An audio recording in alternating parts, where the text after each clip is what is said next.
जय हिंद साथियों, जय हिंद विद्यार्थियों। मैं मनीषा शर्मा, मेरे चैनल का नाम है study IQ 140 with Manisha Sharma. अभी आप सभी को पता है आरपीएससी की फर्स्ट ग्रेड की पोस्ट निकल चुकी है। हिस्ट्री की बड़ी कम सीट है। आपका समय का ध्यान देते हुए, और समय बहुत इम्पॉर्टेंट है, तो मैंने सोचा मेरे जो नोट्स बने हुए हैं मैं उसको उस तरीके से मैं आपको फर्स्ट ग्रेड की तैयारी कराऊंगी। हम जो लेंगे पहले टॉपिक वो हम लेंगे एंशियंट हिस्ट्री। मैं पूरा सीक्वेंस से आपको पढ़ाऊंगी, पूरा एंशियंट हिस्ट्री, फिर मिडाइवल, फिर मॉडर्न, फिर वर्ल्ड हिस्ट्री। आज जो हम शुरुआत करेंगे वो हम एंशियंट हिस्ट्री का जो टॉपिक है, पूर्व आद ऐतिहासिक काल। इसमें से फर्स्ट ग्रेड के 4 से 5 क्वेश्चंस आ जाते हैं। इम्पॉर्टेंट टॉपिक है, थोड़ा पढ़ने में बोरियत भी लगती है, लेकिन हम इसको अच्छे से पढ़ेंगे और समझते हुए पढ़ेंगे। और मैं आपको मैं चाहती तो मैं आपको लेक्चर फॉर्म में पढ़ा सकती थी, लेकिन मैं चाहती हूँ कि आपका टाइम खराब ना हो। आप इसको स्क्रीनशॉट ले लेके आप नोट्स भी उतार सको। तो इसलिए मैं इसको आपको ऐसे पढ़ाऊंगी। मेरे लिए भी इजी है और आपके लिए भी इजी है, आपका समय भी बचेगा और समझाती भी जाऊंगी ताकि आपको समझ में भी आए। अब हम बात कर रहे हैं पूर्व और आद ऐतिहासिक काल की। पूर्व और आद ऐतिहासिक काल को 3 भागों में बांटा है।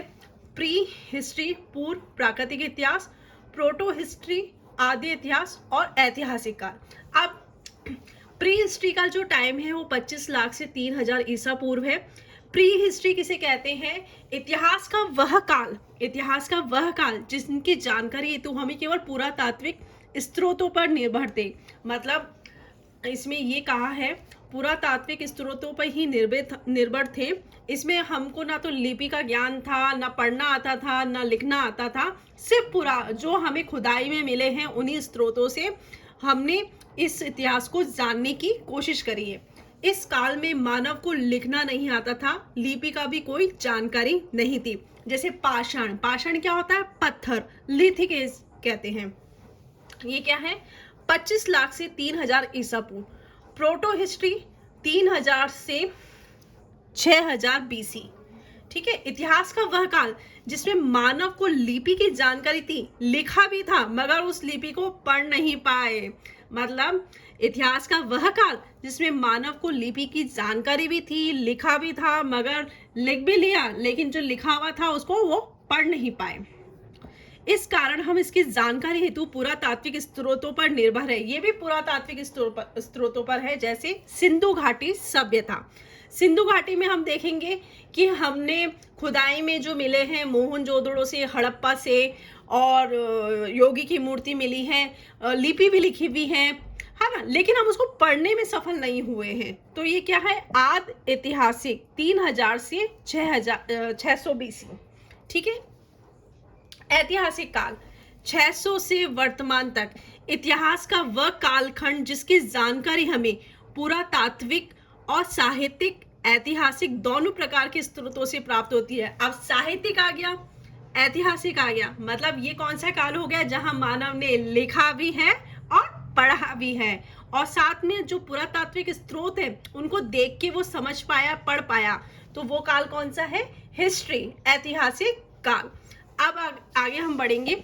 1776 में PF सुहम ने कोपनहेगन संग्रहालय में रखे गए स्रोतों के आधार पर इतिहास को 3 खंडों में विभाजित किया है। ये क्या कहना चाह रहा है कि इन्होंने इतिहास को, देखो साथियों, क्या होता है किसी भी देश का इतिहास, कहीं का भी इतिहास जो होता है वो हमेशा 3 खंडों में विभाजित होगा। तो इन्होंने भी, किन्होंने? PF सुहम, कोपनहेगन, डेनमार्क, इतिहास को 3 खंडों में विभाजित किया है।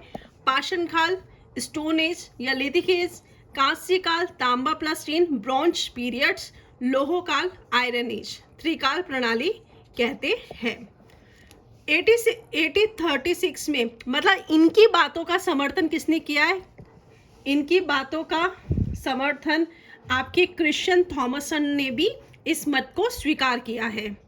ठीक है साथियों, सुहम ने 3 कालों में बांटा है, पाषाण काल, कांस्य काल, लोह काल। ये इनमें से क्वेश्चन आ जाते हैं, ये पढ़ने में बड़े भी इजी लगते हैं, लेकिन जब एग्जाम में आते हैं ना तो किसने किस काल में बांटा है तो ये आपको पता होना चाहिए।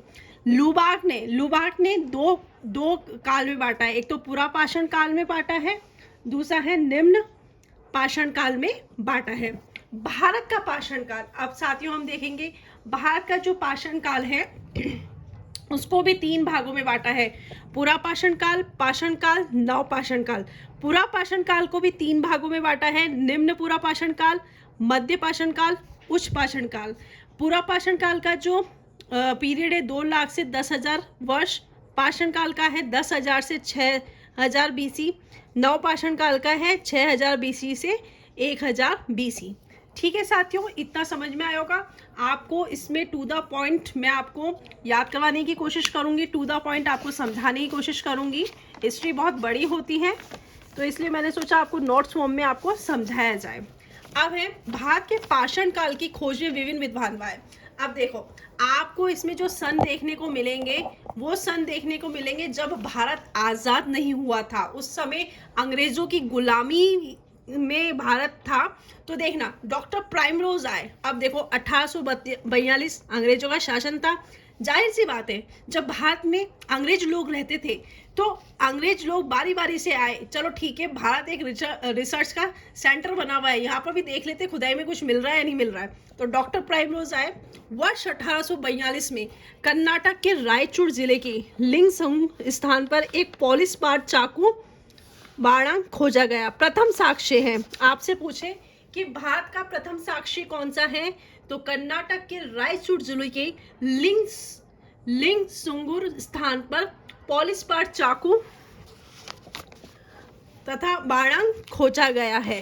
ठीक है साथ में फिर उसके बाद आते हैं जॉन इवांस। मैंने इसको सीक्वेंस से लिखा है, पहले डॉक्टर प्राइमरोज आए, चलो भारत में अंग्रेज लोग हमारे साथीगण लोग हैं तो वहाँ पे हम दोस्त मतलब चाय वाय पीने चलते हैं, साथ में अपना एक्सपेरिमेंट भी कर लेंगे। तो उन्होंने क्या खोजा, पॉलिश पार्ट चाकू और बाणा खोजा। प्रथम साक्ष्य है ये। फिर है जॉन इवांस। 1853 में नर्मदा नदी के किनारे जबलपुर से कुछ औजार खोजा, इनके साथी ले मेसुए खोजे थे। ये आपसे पूछ लेता है ये कहाँ, ले मेसुए कहाँ है, ये मध्य प्रदेश में है। डॉक्टर इवांस आए थे। फिर है रॉबर्ट ब्रूसफूट, ये बहुत इंपॉर्टेंट है। रॉबर्ट ब्रूसफूट वेरी इंपॉर्टेंट, ये इंग्लैंड का भूवैज्ञानिक था। 1863 में मद्रास के निकट पलवरम में हैंड एक्स की खोज की। हैंड एक्स क्या है, हस्त कुठार। यह पहला पाषाणकालीन औजार था। इसमें से बहुत क्वेश्चन पूछ लिए जाते हैं। ये पहला पाषाणकालीन औजार कौन सा था, वो था हैंड एक्स। किसने खोजा, रॉबर्ट ब्रूसफूट। कहाँ का भूवैज्ञानिक था, इंग्लैंड का। कहाँ आया, मद्रास। मद्रास के निकट कहाँ, पलवरम में। ठीक है। 1873 में वियना में हुई पुरातात्विक प्रदर्शनी में ये सब औजार प्रस्तुत किए। इस कारण इसे भारतीय प्राक ऐतिहासिक का जनक कहा जाता है। क्यों कहा जाता है, क्योंकि यहाँ पर इसने खोजा और जो खोजा वो वियना सम्मेलन में इसने प्रस्तुत किया। इसलिए ये भारत, क्योंकि भारत उस समय आजाद नहीं था, गुलाम था, तो भारतीय प्राकृतिक इतिहास का जनक कहा जाता है। अब क्या हुआ, इसने जो भी एक्सपेरिमेंट किया उसने 18, ये फर्स्ट ग्रेड में आया हुआ क्वेश्चन है, 78 वर्गों में बांटा, जिसमें 41 पॉलिश और 37 भद्दे उपकरण थे। अब क्या हुआ, ऐसी बात नहीं है कि इससे पहले कोई मतलब कुछ खोज नहीं की गई होगी, लेकिन क्या हुआ, इसको खोजने के बाद इसको रखने के बाद इसको प्रस्तुत किया। प्रस्तुत करने के बाद क्या है, इससे हमें ये क्या बोलते हैं, सबने देखा, प्रदर्शनी में सबने देखा, तो इससे हमको हमारे इतिहास को जानने में मदद मिली। इन सब की जानकारी अपनी पुस्तक, इन्होंने इन सब की जानकारी अपनी पुस्तक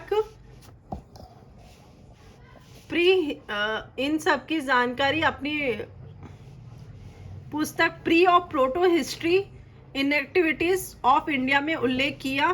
मध्य प्रदेश का टेरीपुरा स्थल भी खोजा। इन्होंने कौन कौन से, रॉबर्ट ब्रूसफूट है, इसको भारतीय प्राकृतिक इतिहास का जनक कहा जाता है। ठीक है। 78 वर्गों में बांटा, 41 पॉलिश और 37 भद्दे। सारे अच्छे तो नहीं मिले होंगे, कुछ बेकार भी मिले होंगे। ठीक है साथियों, इन्होंने मध्य प्रदेश का टेरीपुरा स्थल भी खोजा, बेलम गुफा कुर्नूल आंध्र प्रदेश का भी खोजा, कलकत्ता में मरा था, बेलारी में इनका संग्रहालय है, क्योंकि यहाँ पे मरा तो इनका संग्रहालय है। ठीक है। 1935 में कैम्ब्रिज से भारत आए थे, बेलारी में संग्रहालय है। अब चौथा जो भूवैज्ञानिक है वो है टेरा और पीटरसन। अब ये सब देखो, भारत आज़ाद नहीं हुआ था इसलिए सब खोज करने के लिए आए, लोगों को सफलता मिल रही थी, चलो भैया हम भी कुछ सफलता हासिल कर लेते हैं, तो टेरा और पीटरसन भी आए। टेरा और पीटरसन ने क्या किया, उन्होंने सोचा सब दक्षिण भारत की खोज कर रहे हैं, चलो हम तो उत्तर भारत की खोज करते हैं। 1935 कैम्ब्रिज से भारत आए थे, पढ़ के आए थे, कैम्ब्रिज से नए नए पढ़े हुए थे, तो सोचा चलो भारत चलो, क्योंकि भारत में हमारे साथीगण काफ़ी लोग रह रहे हैं वहाँ पर। उन्होंने बताया उत्तर दक्षिण भारत में तो सबने खोज लिया, चलो उत्तर भारत खोजते हैं। इन्होंने कश्मीर, पंजाब, शिवालिक क्षेत्र में साक्ष्यों को खोजा, ग्लेशियल संरचना पर अध्ययन किया। देखो हमने क्या क्या पढ़ा, हमने doctor primrose, John Evans, Robert Bruce Foote और आपका टेरा और पीटरसन को पढ़ा। अब जो है स्टूअर्ट पिंगट आपको दिखना चाहिए, मेरा उद्देश्य ये है आपको समझना आना चाहिए। मैं चाहती तो इसको मतलब आपको लेक्चर फॉर्म में पढ़ा सकती थी, मेरे को लगा कि लेकिन आपके पास नोट्स भी प्रिपेयर होते जाना चाहिए, समय बचता है। स्टूअर्ट पिंगट 1950 में आए, इनने प्री हिस्टोरिया इंडिया दिया, प्री हिस्टोरी या इंडिया दिया। ठीक है साथियों, कौन कौन से आपके आए हैं आपको याद होना चाहिए। डॉक्टर प्राइमरोज आए, डॉक्टर जॉन इवांस आए, रॉबर्ट ब्रूसफुट आए और टेरा पीटरसन आए और स्टूअर्ट पिंगट आए। बहुत सारे आए थे जिसमें से मैंने आपको जो इम्पोर्टेंट है वो करवाए।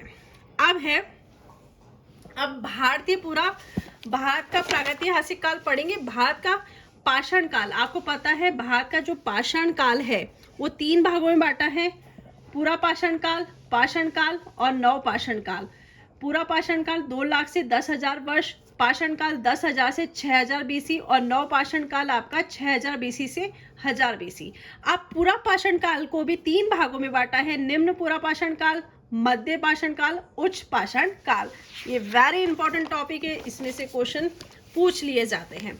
अब हमें पढ़ना है पूरा पाषाण काल देख रहे हैं, जिसमें हम देख रहे हैं निम्न पूरा पाषाण काल। निम्न पूरा पाषाण काल भी हम कैसे पढ़ेंगे, औजार और क्षेत्र देखेंगे। निम्न इसमें से यही पूछ लिया जाता है कि निम्न पूरा पाषाण काल के औजार कौन कौन से हैं और कौन कौन से क्षेत्र में हैं। तो आपको पता होना चाहिए निम्न पूरा पाषाण काल में पैबल संस्कृति, जिसे हम बटिकाश्म कहते हैं, और दूसरा है एशुलियन संस्कृति। यही क्वेश्चन पूछ लिया जाता है, एशुलियन संस्कृति कौन से काल में पाई गई है, निम्न पूरा पाषाण काल, मध्य पाषाण काल या नव पाषाण काल। तो आपको पता होना चाहिए पैबल संस्कृति और एशुलियन संस्कृति निम्न पूरा पाषाण काल में पाई गई है। नदियों के साथ गति करने वाले, अब पैबल संस्कृति क्या है, नदी के साथ गति करने वाले चट्टानी अवसाद पैबल कहलाते हैं। पैबल 2 भागों में बढ़ जाता है, एक धार वाले पत्थर चापर कहलाते हैं, द्विधारी वाले पैबल चौपर कहलाते हैं। मतलब आपसे ये भी पूछ सकते हैं चापर और चौपर कौन से काल में पाए जाते हैं, वो है आपके निम्न पूरा पाषाण काल में। एक धार वाले पत्थर खंडासा और द्विधारी वाले जो चौपर कहलाते हैं वो खंडक। चापर और चौपर नाम H.N. मोवियस द्वारा दिया गया, ये क्वेश्चन पूछ लिया जाता है। चापर और चौपर नाम किसने दिया है, चापर और चौपर नाम H. मोवियस द्वारा दिया गया है। सोहन नदी पाकिस्तान के ये अपन पहले औजार जो मिला है पैबल संस्कृति, दूसरा है एशुलियन संस्कृति। एशुलियन फ्रांसीस भाषा का शब्द है। हस्तकुंटार, विधारणी, क्लीवर जैसे स्कैपर्स औजारों को एशुलियंस कहा जाता है। मद्रास से हैंडेक्स प्राप्त हुआ है। अब आपसे पूछ सकते हैं एशुलियन संस्कृति जो है वहां से जो औजार है वो कहाँ से मिला है, वो मद्रास से हैंडेक्स प्राप्त हुआ है।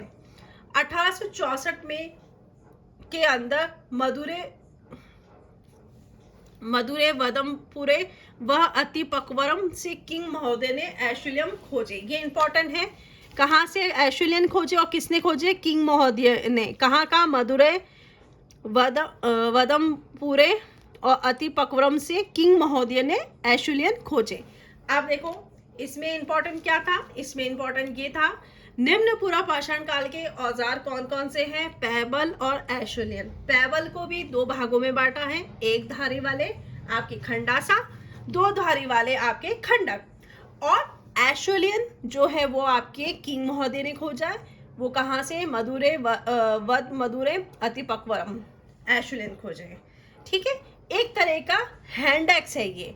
और इसमें एक धारे वाले को खंडासा जिसे चापर कहते हैं, द्विधारे वाले पैबल को चॉपर कहते हैं, जो खंडक। ठीक है, इसका नाम है एच.एन. मोवियस द्वारा दिया गया। अब आगे हम पढ़ेंगे सोहन नदी। सोहन नदी पाकिस्तान के पंजाब प्रांत में सबसे अधिक मिले हैं। सोहन नदी में सबसे अधिक मिले हैं, मतलब ये चापर, ये जो पैबल संस्कृति है, ये सोहन नदी में सबसे अधिक मिले हैं। अब इसका क्षेत्र, पहले हमने औजार देखा, इसका औजार देखा, फिर हम देखेंगे क्षेत्र। क्षेत्र क्या है? सोहन संस्कृति खोज करता है, ये सब इंपॉर्टेंट है। सोहन संस्कृति खोज करता 1928 में डी.एन. वाडिया द्वारा सोहन नदी के किनारे खोजा गया। इसमें से यही पूछ लेता है, मिलान में पूछ लेता है, सोहन संस्कृति के खोजकर्ता कौन है? डी.एन. वाडिया। ये इंपॉर्टेंट हो गया। ठीक है, पंजाब पाकिस्तान, पंजाब वाला पाकिस्तान। सिंधु नदी की सहायक नदी है सोहन नदी। वाडिया को सोहन संस्कृति का पिता कहा जाता है। अब आपसे पूछ ले, सोहन संस्कृति का पिता किसे कहा जाता है? डी.एन. वाडिया को कहा जाता है। और इस पे आगे खोज किसने की थी? 1930 में आर्यू टॉड ने भी खोज की थी, पिंडी घेप की खोज की थी। अब आपसे पूछ ले, पिंडी घेप की खोज किसने की थी? टॉड ने की थी। इसमें क्या इंपॉर्टेंट है? सोहन संस्कृति, इसकी खोजकर्ता डॉक्टर डी.एन. वाडिया, पंजाब पाकिस्तान वाला।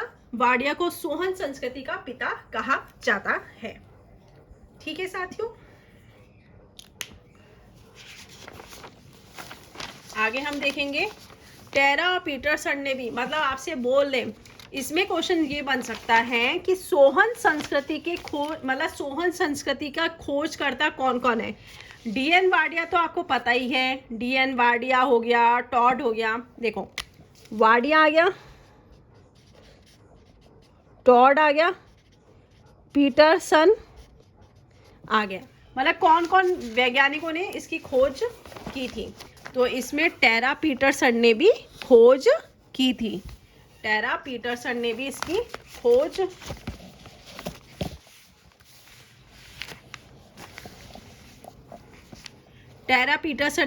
खोज की थी। टेरेस वेदिका। सोहन नदी में, ये क्वेश्चन आया हुआ है फर्स्ट ग्रेड में 2013 में। सोहन नदी में कितनी वेदिका पाई गई है? 5 वेदिका।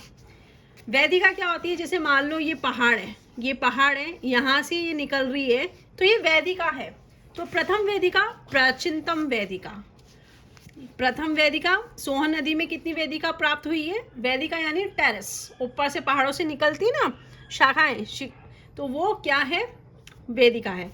प्राचीनतम वेदिका, जीवाश्म नहीं मिले हैं, क्योंकि प्रथम है तो नहीं मिले होंगे।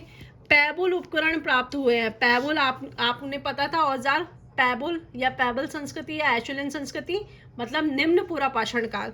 अब पैबुल, ऐशुलियन ऐसे नाम आ जाते हैं तो आपके मन में, मस्तिष्क में आना चाहिए कौन सी संस्कृति? तो पैबुल उपकरण प्राप्त हुए क्योंकि प्राचीनतम है। ऐशुलियन भी मिले हैं क्योंकि ये भी निम्न पूरा पाषाण काल है। अब आप इससे कंफ्यूज मत होना, पैबुल उपकरण और ऐशुलियन निम्न पूरा पाषाण काल। यहाँ पर प्लीस्टोसिस काल, हिमयुग की कॉन्ग्लोमेरेट चट्टानें प्राप्त हुई है।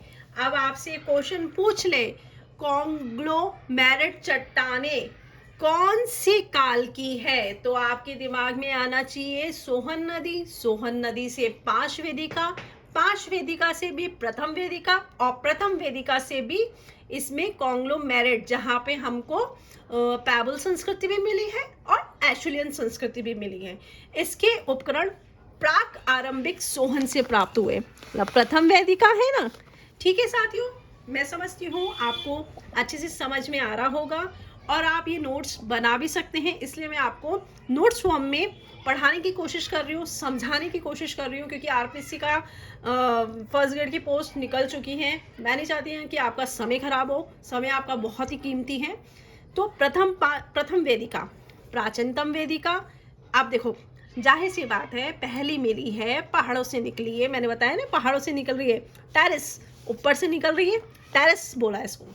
प्राचीनतम है, जीवाश्म नहीं है, पैबुल उपकरण प्राप्त हुए, एशुलियन भी मिले हैं, यहाँ पे प्लिस्टोसिस काल हिमयुग की कॉग्लोमेरेट चट्टानें भी प्राप्त हुई है, इसके उपकरण प्राक आरंभिक सोहन से प्राप्त हुए। दूसरा है द्वितीय वेदिका, उत्तरकालीन सोहन संस्कृति के उपकरण पैबुल और एशुलियन के साथ फलक उपकरण। अब जाहिर सी बात है, प्रथम वेदिका से हटके होगा, तो यहाँ पर पैबुल और एशुलियन के साथ क्या क्या मिला है, दूसरा फलक उपकरण मिले हैं। फलक उपकरण आपके मध्य पाषाण काल के हैं, ठीक है साथों, जिसे लेवाइक कहते हैं। क्या कहते हैं, लेवाइक। फिर है तृतीय वेदिका, अंत सोहन सभ्यता के उपकरण हैं। सोहन सभ्यता आपकी निम्न पूरा पाषाण काली है। चौथा स्थान से हैंडेक्स प्राप्त हुए, चौथा स्थान से हैंडेक्स प्राप्त हुए। इसे, ये इंपॉर्टेंट है, वेरी इंपॉर्टेंट, इसे उत्तर सभ्यता और दक्षिणी सभ्यता का मिलन कहते हैं। मतलब उत्तर भारतीय सभ्यता और दक्षिण भारतीय सभ्यता का मतलब ये वेदिका ऐसे चल रही होगी ना, पहाड़ों से या आगे ये दूसरी, फिर आगे तीसरी, आगे बढ़ती गई, तो ये उत्तर सभ्यता और दक्षिणी सभ्यता का मिलन है। कौन सी वेदिका, तृतीय वेदिका। चतुर्वेदिका, ये विकसित सोहन सभ्यता है, पिंडिक घेप से बहुत सारे उपकरण मिले हैं। इसमें क्वेश्चन ये पूछ सकते हैं, पिंडिक घेप से बहुत सारे उपकरण कौन सी वेदिका के मिले हैं, तो वो है चतुर्थ वेदिका। पांचवी वेदिका है आपके पॉलिशदार उपकरण, नवपाषाण कालीन उपकरण मिले हैं। पॉलिशदार मतलब आपके जो उपकरण आगे हैं भद्दे नहीं मिले हैं, यहाँ पॉलिश मिली हुई है, तो वो कौन से हो गए, नवपाषाण कालीन उपकरण। ये थी आपकी सोहन नदी। सोहन नदी में 5 वेदिका हमने पढ़ी थी, ठीक है। 5 वेदिका, प्रथम वेदिका, द्वितीय वेदिका, तृतीय वेदिका, चतुर्वेदिका और ये 5 वेदिका। प्रथम वेदिका में सबसे प्राचीनतम वेदिका है, जीवाश्म नहीं मिले हैं, पैबुल उपकरण प्राप्त हुए, यहाँ पे एशुलियन भी प्राप्त हुए, प्लिस्टोसिस काल हिमयुग के कॉन्ग्लोमेरेट चट्टानें भी प्राप्त हुई है, इसके उपकरण प्राक आरंभिक सोहन से प्राप्त हुए। द्वितीय, इधर पैबुल और एशुलियन के साथ फलक, लेवाइक, ठीक है, ये मध्य पूरा पाषाण काल के हैं। तृतीय वेदिका उत्तर सभ्यता और दक्षिणी सभ्यता का मिलन है। आरपीसी में एक क्वेश्चन पूछा गया है, सोहन नदी में कितनी वेदिका है, 5। अगर डीपली जाएगा तो आपसे ये इनका अंदर का पूछ सकता है। अंदर का मैं समझती हूँ आपको अच्छे से समझ में आ गया होगा। प्रथम में आपके पैबल और एशुलियन संस्कृति, द्वितीय में पैबल और एशुलियन के साथ फलक, लेवाइक जिसे कहते हैं। तृतीय वेदिका में आपके उत्तर सभ्यता और दक्षिणी सभ्यता का मिलन कहते हैं। चतुर्वेदिका, यह विकसित सोहन सभ्यता है, पिंडी घेप से बहुत सारे उपकरण मिले हैं। 5वीं वेदिका पॉलिशदार, ये 5वीं वेदिका नवपाषाण काल आ जाता है। नवपाषाण काल इंपॉर्टेंट है, सोहन नदी। अब हम देखेंगे बेलन संस्कृति। बेलन संस्कृति यूपी में टॉन्स नदी की सहायक नदी बेलन है। इलाहाबाद विश्वविद्यालय के प्रोफेसर जिया शर्मा के नेतृत्व में खुदाई हुई। आपसे पूछ ले बेलन संस्कृति की खुदाई किसने करी, किसके नेतृत्व में हुई, तो वो है प्रोफेसर जिया शर्मा के नेतृत्व में। यहाँ से पाषाण काल के तीनों कालों के साक्ष्य मिलते हैं। पाषाण काल के तीनों काल, पाषाण काल मतलब यहाँ पे पूरा पाषाण काल, मध्य पाषाण काल, आपके नवपाषाण काल के साक्ष्य मिलते हैं, इसलिए ये इंपॉर्टेंट हो गया। यहाँ से कुल 44 स्थानों से मिले साक्ष्यों का संबंध एलपीए से संबंधित है। तो मतलब एलपीए मतलब निम्न पूरा पाषाण से संबंधित है। यहाँ पे लोहड़ा नाड़ा क्षेत्र से एक हड्डी से बनी मातृ देवी की मूर्ति प्राप्त हुई है। अब क्वेश्चन ऐसे बनते हैं, हड्डी से बनी मातृ देवी की मूर्ति कहाँ है, तो ये आपको स्थान दे देगा, तो वो कौन सा है, लोहड़ा नाड़ा, लोहड़ा नाड़ा। तो आप इसे ऐसे याद कर सकते हो, नाड़े में मातृ देवी की मूर्ति है, नाड़े में मातृ देवी की मूर्ति है। ये वर्तमान कौशाम्बी संग्रहालय में, जो मूर्ति मिली ना, ये कौशाम्बी संग्रहालय में है। यहाँ से कैमूर पहाड़ियों से चित्रशाला मिली है। अब ये क्वेश्चन, इसमें दो क्वेश्चन इंपॉर्टेंट है। देखो इसमें क्या क्या क्वेश्चन इंपॉर्टेंट है। एक तो ये किसकी सहायक नदी है, टोंस नदी की, किसने के नेतृत्व में, GR शर्मा ने। अब पाषाण काल के तीनों कालों के उपकरण मिलते हैं, कुल कितने स्थान पे, 44 स्थान पे, ठीक है। और निम्न पूरा पाषाण काल के स्रोत से संबंधित है। मातृ देवी की मूर्ति मिली है लोहड़ा नाड़ा से, ठीक है। देवी की मूर्ति नाड़े में है, नाड़ा। और प्राचीनतम ज्ञात मूर्ति है, मतलब पहले मिली होगी लेकिन ज्ञात कुछ भी नहीं होगा, तो ये प्राचीनतम ज्ञात मूर्ति है।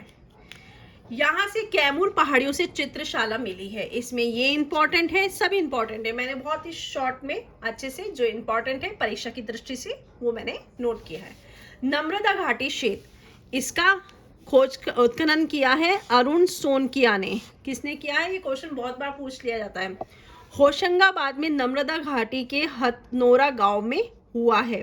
सामग्री क्या मिली है, मानव का कपाल, होमो इरेक्टस, जो ऐसे पूछ लेते हैं, जो नम्रता घाटी के हथनोरा गांव से मिली है वो कौन से मानव का है, तो वो है होमो इरेक्टस। ये क्वेश्चन आया भी है, खड़े मानव का चित्र है, उत्खनन मिला है। विभिन्न पशुओं के जीवाश्म मिले हैं, जैसे हाथी, घोड़ा। नम्रता किस नमदिकस भी कहते हैं। देखो मैंने इसको कैसे मारा हथौड़ा निकली खोपड़ी, मारा हथौड़ा निकली खोपड़ी। होमो हथनोरा, मारा हथौड़ा निकली खोपड़ी, मारा हथनोरा से हथौड़ी, मारा निकली खोपड़ी, कपाल खोपड़ी। तो अरुण सोनकिया ने किया। नम्रता घाटी क्षेत्र इंपॉर्टेंट है या एग्जाम में आ चुका है।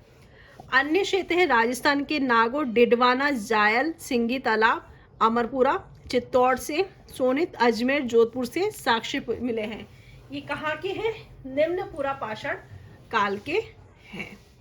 ठीक है साथियों, ये आपको अच्छे से आया होगा, समझ में आ रहा होगा। नेक्स्ट आगे बढ़ते हैं हम।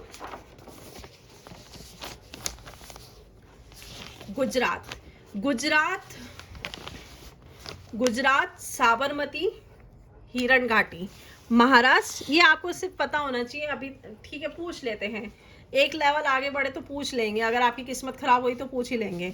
महाराष्ट्र गंगावाड़ी, बिहार से पैसरा, ये क्वेश्चन आया हुआ है। पैसरा कहाँ है, पैसरा आपके बिहार में है। औजार, क्योंकि ये क्वेश्चन आया ना, औजार निर्माण केंद्र है पैसरा।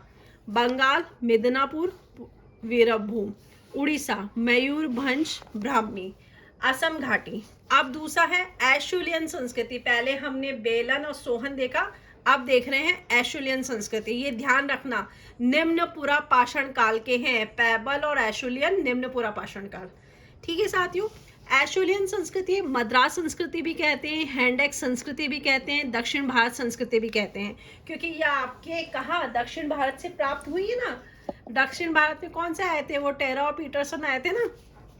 मद्रास संस्कृति, हैंडेक्स संस्कृति, दक्षिण भारतीय संस्कृति।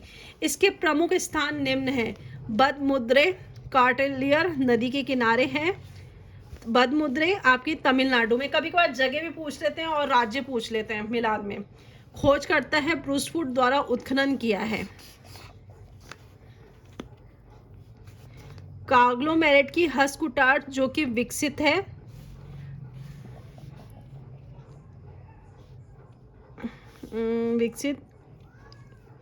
अबेबिलियन, ठीक है।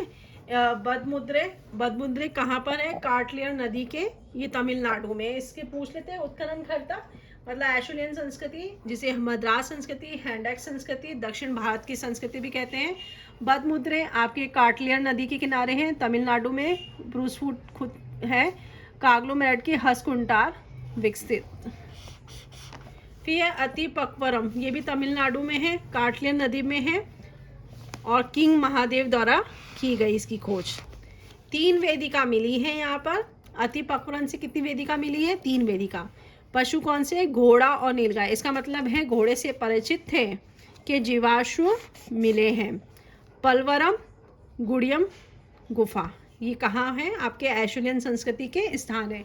आपसे ये भी पूछ सकते हैं एशुलियन संस्कृति से निम्न में से कौन से स्थान है? बदमुद्रे, अति पक्वरम, पलवरम, गुड़ियम गुफा। अब है इसामपुर। इसामपुर में आपके कर्नाटक के गुलबर्गा के ज़िले में है। ये इसामपुरा का ज़िला दे देंगे कि नामपुर भी है। इसामपुर आपके गुलबर्गा ज़िला में है, कर्नाटक के गुलबर्गा ज़िला में है। हुसंगी नदी की घाटी में है। नदी पूछ सकते हैं, जगह मिलान में 1983 में उत्खनन हुआ। यहाँ से कई औजार प्राप्त हुए, परंतु यहाँ पे अर्धनिर्मित है। इस कारण माना जाता है ये औजार निर्माण केंद्र है। आपसे पूछ सकते हैं कौन सा औजार निर्माण केंद्र रहा है? तो एक तो आपका बिहार का पैसरा और एक इसामपुर, क्योंकि अर्धनिर्मित है यहाँ पर, तो ये इसामपुर। फिर है चट, जास्पर, फ्लिट, क्वार्ट्जाइट, जैल्सीडाइन मिले हैं। चट, जास्पर, फ्लिट, जैल्सीडाइन। साथियों, ये आज हमने निम्न पूरा पाषाण काल देखा है। कल हम मध्य पूरा पाषाण काल देखेंगे। मेरा मानना ये है कि आपको मतलब वीडियो को ज़्यादा लंबा नहीं बनाएं, ताकि आपको पढ़ने में बोरियत नहीं हो। आधा घंटे का वीडियो होगा तो आप डेली नोट भी कर सकते हो और याद भी कर सकते हो। जय हिंद साथियों, जय हिंद विद्यार्थियों। कल हम मध्य पूरा पाषाण काल पढ़ेंगे। ठीक है साथियों।